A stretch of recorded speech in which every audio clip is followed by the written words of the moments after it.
இன்றைக்கி பாக்யலட்சுமி சீரியலோட எபிசோடில் என்ன நடக்க போகுதுன்னு பார்த்துக்கிட்டிங்கன்னா, கோபியோட ஹோட்டலில் ராதிகா அவங்களாவே பொறுப்பானு டோர் டெலிவரிக்கெல்லாம் இன்ஃபார்ம் பண்ணிகிட்ருக்காங்க. இதை பார்த்து கோபியோட அம்மாவும் அப்பாவும் ரொம்ப சந்தோஷப்படுறாங்க. கோபிக்கிட்ட நாங்கள் வீட்டுக்கு கிளம்புறோன்னு சொல்கிறாங்க. கோபி சாப்பிட்டு தான் போகணும்னு சொல்லி சாப்பிட வச்சு வீட்டுக்கு அனுப்புகிறாரு.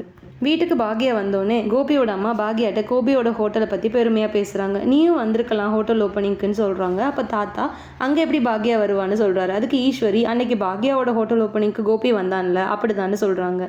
அதுக்கு தாத்தா அவன் ஏதோ மினிஸ்டர் வர்றதுனால பாக்யா அவமானப்படுறதை பார்க்கலான்னு வந்திருப்பான்.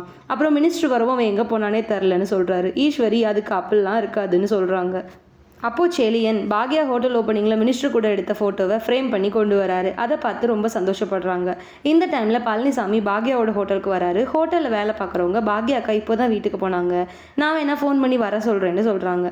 அதுக்கு பழனிசாமி இல்லை அதெல்லாம் வேணாம், சாப்பாடு மட்டும் வைங்கன்னு சாப்பிட உட்காந்துடுறாரு. இந்த டைம் பாக்யாவும் வந்துடுறாங்க. அப்போ செல்வி பழனிசாமி கிட்ட இன்னைக்கு தான் பாக்யா அக்காவோட முன்னாள் வீட்டுக்காரு ஹோட்டல் ஓப்பன் பண்ணியிருக்காருன்னு சொல்கிறாங்க. அதுக்கு பழனிசாமி அவருக்கு இந்த பிஸ்னஸில் பழக்கம் இல்லையே, பழக்கம் இல்லாத பிஸ்னஸை ஸ்டார்ட் பண்ணியிருக்காருன்னு பாக்யா கிட்ட கேட்குறாங்க. அதுக்கு பாக்யா ஆமாம் ஆல்ரெடி பிஸ்னஸ் பண்ண எக்ஸ்பீரியன்ஸ் இருக்கும், ஆனால் இந்த ஃபீல்டில் இருக்காதுன்னு சொல்கிறாங்க.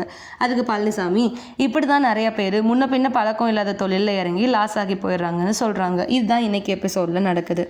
வீடியோ பிடிச்சிருந்தா லைக் பண்ணுங்கள், சேனலை சப்ஸ்கிரைப் பண்ணுங்கள், கமெண்ட் பண்ணுங்கள். தேங்க்யூ.